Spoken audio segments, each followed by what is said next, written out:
Alam mo, Susan, alam mo na pati sa dagat may nabubuhay na mga ahas. At yan ang isa sa pinakakamandag na uri ng ahas sa mundo. Pero may isang isla raw, Kuya Kim, kung saan ang mga ahas na ito tila kinaibigan at isinampay pa sa leeg. Wow. Yan ang kwentong Tatak Public Affairs ni Doc Nilsen Donato sa programang Born to be Wild.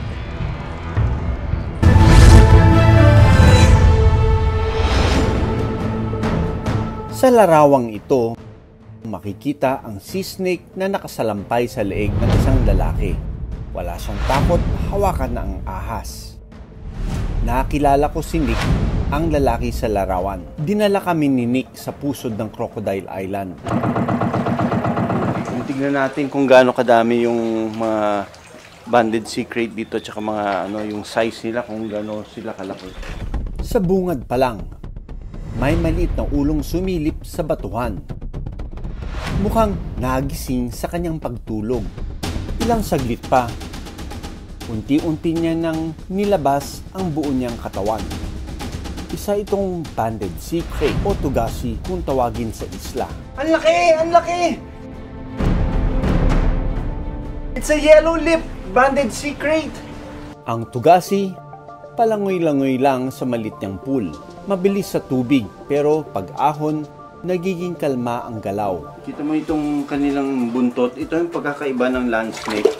Is yung tail nila, parang paddle, Parang paddle yung kanilang tail para it will propel them to move underwater.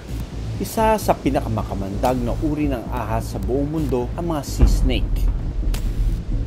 Kapag nakagat ng sea snake, sa loob ng 3 oras, posibleng makaramdam ng panlalabo ng mata, paglalaway, pagsusuka, hirap sa pagsasalita at muscle pain. Noong 2018, namatay ang isang mangisda sa Australia dahil sa tuklaw ng sea snake. Kahit taglay nila ang nakamamatay na depensa, hindi pa rin sila ligtas sa mga banta. Ang katabing isla ng Crocodile Island, dati raw pugad ng mga tugasi. Pero bigla raw silang naubos dahil sa mga tao.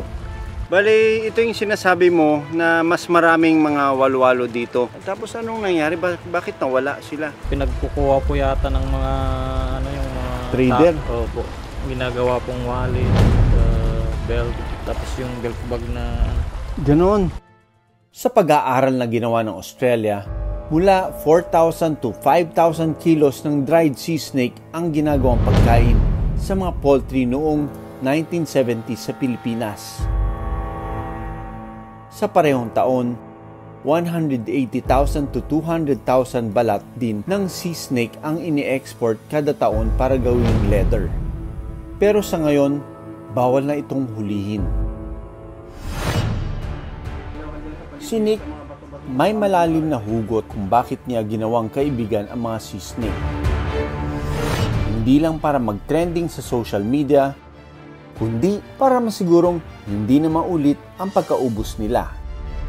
Dahil kahit makamandag, may mahalaga silang papel sa kalikasan at hindi natin dapat kalimutan.